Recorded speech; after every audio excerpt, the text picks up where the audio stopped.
Assalamualaikum warahmatullahi wabarakatuh. Hai, jumpa lagi di channel SKB Bidan Online. Bagi yang belum subscribe, segera subscribe ya.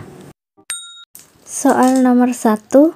Untuk mendeteksi dini kanker leher rahim dapat dilakukan dengan pemeriksaan pap smear dan pemeriksaan A. IVA, B. Sadari, C. Ultrasonografi, D. Widal, atau E. Kuretase.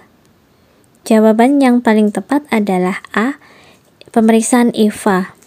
Jadi, IVA test atau metode inspeksi visual dengan asam asetat yang merupakan salah satu cara untuk deteksi dini penyakit kanker serviks. Untuk menunjang percepatan penurunan angka kematian ibu atau AKI dan angka kematian bayi atau AKB di Indonesia melalui upaya pemberdayaan masyarakat adalah tujuan umum dari A. Polindes, B. Puskesmas, C. Posyandu, D. RW Siaga, atau E. Germas. Jawabannya adalah C. Posyandu. Posyandu atau Pos Pelayanan Terpadu merupakan upaya pemerintah untuk memudahkan masyarakat Indonesia dalam memperoleh pelayanan kesehatan ibu dan anak. Jadi tujuan utama posyandu adalah mencegah peningkatan angka kematian ibu dan bayi saat kehamilan, persalinan, atau setelahnya melalui pemberdayaan masyarakat. Pelayanan kesehatan dasar yang dilaksanakan di posyandu adalah pelayanan yang mempercepat penurunan angka kematian ibu dan bayi, yang sekurang-kurangnya mencakup 5 kegiatan, yaitu A. KIA KB konsultasi gizi, bidan masuk desa dan imunisasi, B. KIA KB imunisasi gizi dan penanggulangan diare, C. KIA KB gizi penanggulangan diare dan kebidanan, D. KIA KB gizi pemberdayaan ekonomi masyarakat dan penanggulangan diare, atau E. KIA KB imunisasi gizi dan pengobatan dasar. Ini jawabannya yang tepat adalah B. KIA KB imunisasi gizi dan penanggulangan diare.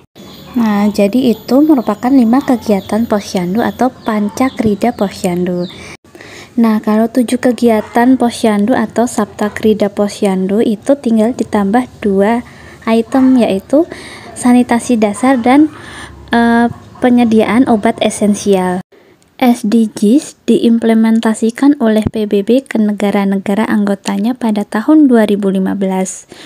Tujuan ke-6 dari tujuan pembangunan berkelanjutan atau biasa disebut dengan singkatan TPB atau SDGs adalah A.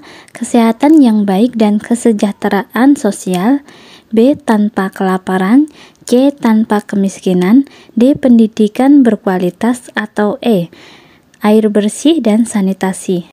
Jawabannya adalah E. Air bersih dan sanitasi merupakan tujuan ke-6 dari TPB. Nah, kalau kesehatan yang baik dan kesejahteraan sosial ini masuk ke tujuan ketiga. Tanpa kelaparan masuk ke tujuan kedua. Tanpa kemiskinan tujuan 1. Pendidikan berkualitas tujuan keempat. Ada 17 tujuan pembangunan berkelanjutan atau disingkat dengan TPB atau Sustainable Development Goals atau SDGs yang dikeluarkan oleh United Nations Development Program atau UNDP. Butir tujuan kesehatan yang baik dan kesejahteraan sosial dengan penjelasan menjamin kehidupan yang sehat serta mendorong kesejahteraan hidup untuk seluruh masyarakat di segala umur adalah goals nomor A1, B2, C3, D4, atau E5. Jawabannya adalah C. Goals nomor 3 yaitu kehidupan sehat dan sejahtera. Jadi, seluruh isu kesehatan dalam SDGs diintegrasikan dalam satu tujuan, yakni tujuan nomor 3, yaitu menjamin kehidupan yang sehat dan mendorong kesejahteraan bagi semua orang di segala usia. Soal berikutnya, berakhirnya MDGs pada tahun 2015 menyisakan sejumlah pekerjaan yang harus diselesaikan pada periode tujuan pembangunan berkelanjutan atau SDGs. Indikator MDGs Indonesia di bidang kesehatan masih cukup jauh dari capaian. Target indikator MDGs yang belum tercapai diantaranya kecuali A. Angka kematian bayi, B. Angka kematian ibu, C. Prevalensi gizi buruk, D. Prevalensi HIV/AIDS, atau E. Cakupan air bersih. Jawabannya adalah E. Cakupan air bersih.